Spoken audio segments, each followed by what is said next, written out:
Hi hello little ഹാപ്പീസിലേക്ക് എല്ലാവർക്കും സ്വാഗതം. അപ്പോൾ ഷോർട്സ് എല്ലാവരും കണ്ടിട്ടുണ്ടെന്ന് വിശ്വസിക്കുന്നു.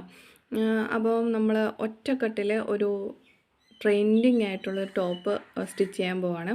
അപ്പോൾ ആ ഒരു മെറ്റീരിയൽ ഞാൻ ഷോർട്സിൽ കാണിച്ചിട്ടുണ്ടായിരുന്നു.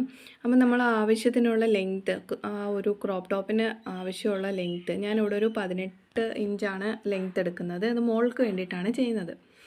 ഓക്കെ, അപ്പോൾ ആ ഒരു ബ്ലൗസ് പീസിൻ്റെ രണ്ട് സൈഡും എന്തായാലും തേര് വിളുമ്പായിരിക്കും. അപ്പം അപ്പുറത്തെ രണ്ട് സൈഡും നമ്മളൊന്ന് സ്റ്റിച്ച് ചെയ്തെടുക്കണം, ഒന്ന് ക്ലോസ് ചെയ്തെടുക്കാൻ വേണ്ടിയിട്ടാണ്.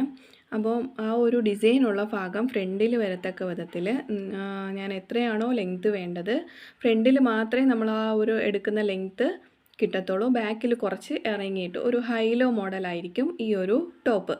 അപ്പോൾ വീഡിയോയിൽ കാണുന്നത് പോലെ തന്നെ രണ്ടായിട്ട് മടക്കി പിന്നെ അതൊന്നും കൂടി ഒന്ന് ഫോൾഡ് ചെയ്ത് നമുക്ക് ആ ഒരു നെക്ക് മാർക്ക് ചെയ്യാൻ വേണ്ടിയിട്ടാണ് ഞാനിവിടെ മോൾക്ക് വേണ്ടിയിട്ട് ഒരു 3 ഇഞ്ച് വിട്ടിലുള്ള നെക്കാണ് മാർക്ക് ചെയ്യുന്നത്. ഇറക്കമെന്ന് പറയുന്നത് ഒരു 3.5 ഇഞ്ചാണ് ഞാനിവിടെ എടുക്കുന്നത്. ഫ്രണ്ടും ബാക്കും ഒരേ അളവിലാണ് എടുക്കുന്നത്. അപ്പോൾ നിങ്ങൾക്ക് എത്രയാണോ ആവശ്യം, നിങ്ങൾക്ക് നിങ്ങളുടെ ഒരു ടോപ്പ് എടുത്ത് വെച്ചിട്ട് അത് വെച്ചിട്ട് കട്ട് ചെയ്ത് എടുക്കാവുന്നതേ ഉള്ളൂ. അപ്പോൾ ഞാനത് ഒരു റൗണ്ട് നെക്കാണ് ഉദ്ദേശിക്കുന്നത്. അപ്പോൾ അതിന് വേണ്ടിയിട്ട് സ്ക്വയർ വരച്ച് ഒന്ന് റൗണ്ട് മാർക്ക് ചെയ്ത് കൊടുക്കുന്നുണ്ട്. അതിന് ശേഷം നമുക്ക് നന്നായിട്ട് അളവുള്ള ഒരു ടോപ്പ് എടുക്കുക. ഞാനിവിടെ മോളുടെ ഒരു ക്രോപ്പ് ടോപ്പാണ് എടുത്തിരിക്കുന്നത്. അപ്പം അതിൻ്റെ ഒരു അളവിന് ഷേപ്പ് വരയ്ക്കാൻ വേണ്ടിയിട്ടാണ് അത് എടുത്തിട്ടിരിക്കുന്നത്. അപ്പോൾ അതിൻ്റെ അളവിന് ഒന്ന് ഷേപ്പ് വരച്ച് കൊടുക്കുന്നുണ്ട്. അപ്പം ഇത്രയും മാത്രമേ ഇതിൽ കൂടുതലൊന്നും ചെയ്യാനില്ല. പിന്നെ ഇത് സ്റ്റിച്ചിങ് മാത്രമാണ്. അപ്പം ആ ഒരു ഇപ്പുറത്തെ സൈഡ് നമുക്ക് ആ ഒരു ലൈൻ വേണമല്ലോ. അപ്പോൾ നമ്മൾ ആ നെക്ക് കട്ട് ചെയ്തതിന് ശേഷം തിരിച്ച് ഒന്ന് മറിച്ചൊന്ന് ഇട്ട് കൊടുക്കുക. അപ്പം ആ ഒരു ലൈൻ വന്നേക്കുന്ന ഭാഗം ഇപ്പുറത്തെ സൈഡിലും കൂടെ കിട്ടും. അപ്പം അതൊന്ന് സിമ്പിളായിട്ട് പെട്ടെന്നൊന്ന് നമുക്ക് വരച്ചെടുക്കാവുന്നതേ ഉള്ളൂ. അതിനുശേഷം ഇനി സ്റ്റിച്ചിങ്ങിലോട്ട് കിടക്കാം. ഈ ഒരു ലൈൻ ഇട്ടേക്കുന്ന ഭാഗം മാത്രം ഒന്ന് സ്റ്റിച്ച് ചെയ്തെടുക്കാം. അതിന് മുമ്പായിട്ട് നമുക്ക് നെക്ക് ഫിനിഷ് ചെയ്തെടുക്കണം. അതിന് വേണ്ടിയിട്ട് ഞാൻ ക്രോസ് പീസാണ് എടുത്തിരിക്കുന്നത്.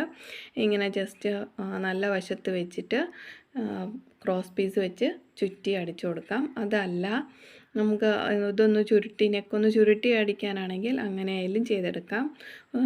കൈത്തുന്നൽ ചെയ്യുന്നവർക്കാണെങ്കിലും ഇത് സിമ്പിളായിട്ട് ചെയ്തെടുക്കാൻ പറ്റുന്നൊരു ടോപ്പാണ്. ഞാനിവിടെ നെക്ക് ഫേസിങ്ങിന് വേണ്ടിയിട്ട് ഒരു ക്രോസ് പീസാണ് എടുത്തിരിക്കുന്നത്. അപ്പോൾ അതൊന്ന് റൗണ്ടിന് സ്റ്റിച്ച് ചെയ്തെടുക്കാം. അപ്പം സിമ്പിളായിട്ട് നമ്മൾ ഇപ്പോഴൊക്കെ ട്രെൻഡിങ് കൈ കൊണ്ട് നൂലും സൂചിയും വെച്ച് തയ്ക്കുന്നതാണ്. അങ്ങനെ തയ്ക്കുന്നവർക്കായാലും ഇത് സിമ്പിളായിട്ട് ചെയ്തെടുക്കാവുന്നതേ ഉള്ളൂ. ജീൻസിനോടൊപ്പമോ അല്ലെങ്കിൽ സ്കേർട്ടിനോടൊപ്പം ഒക്കെ ഇടാൻ പറ്റുന്ന നല്ല ട്രെൻഡിങ് ആയിട്ടുള്ളൊരു ടോപ്പാണ്. മോൾക്ക് ഇട്ടിട്ട് എനിക്ക് നല്ലോണം ഇഷ്ടപ്പെട്ടു, മോൾക്കും ഇഷ്ടപ്പെട്ടു. അപ്പോൾ മോൾ ഇട്ടേക്കുന്ന വീഡിയോ ഞാൻ ഫൈനലി ഇട്ടേക്കാം ഇതിനകത്ത്.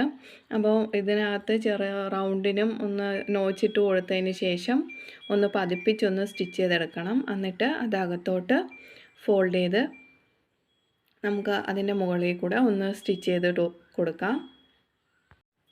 പിന്നീട് ഞാനിവിടെ ഈ ഒരു നെക്ക് ഫിനിഷ് ചെയ്തതിന് ശേഷം നമ്മൾ ബോർഡർ ഭാഗത്ത് ഒരു കണ്ടിട്ടുണ്ടായിരിക്കും, ഒരു വൈറ്റ് ഡിസൈൻ ആയതുകൊണ്ട് എൻ്റെ കയ്യിൽ വൈറ്റ് ലേസൊക്കെ ഉണ്ടായിരുന്നു. അപ്പോൾ അതൊന്ന് ഫ്രണ്ട് നെക്കിൽ മാത്രമായിട്ടൊന്ന് ഫിക്സ് ചെയ്ത് കൊടുക്കാമെന്ന് കരുതി. അതിനുശേഷം നമ്മൾ ആ സൈഡ് ഷേപ്പിന് മാർക്ക് ചെയ്ത് വയ്ക്കുന്ന ഭാഗത്തോടെ തയ്ച്ചു കൊടുക്കുക. ഇതാണ് ഫൈനൽ ലുക്ക്. മോൾക്ക് ഇഷ്ടപ്പെട്ടു. ഇത് ഇങ്ങനെയാണ് വരുന്നത്. പുറത്തോടെയാണ് സ്റ്റിച്ചിങ്, എന്നാൽ കൂടെ നല്ല ട്രെൻഡിങ് ആയിട്ടുള്ള ഒരു ടോപ്പാണ്. എല്ലാവരും ട്രൈ ചെയ്ത് നോക്കുക. വീഡിയോ ഇഷ്ടപ്പെട്ടാൽ ലൈക്ക് ചെയ്യുക, ചാനൽ സബ്സ്ക്രൈബ് ചെയ്ത് സപ്പോർട്ട് ചെയ്യുക. താങ്ക്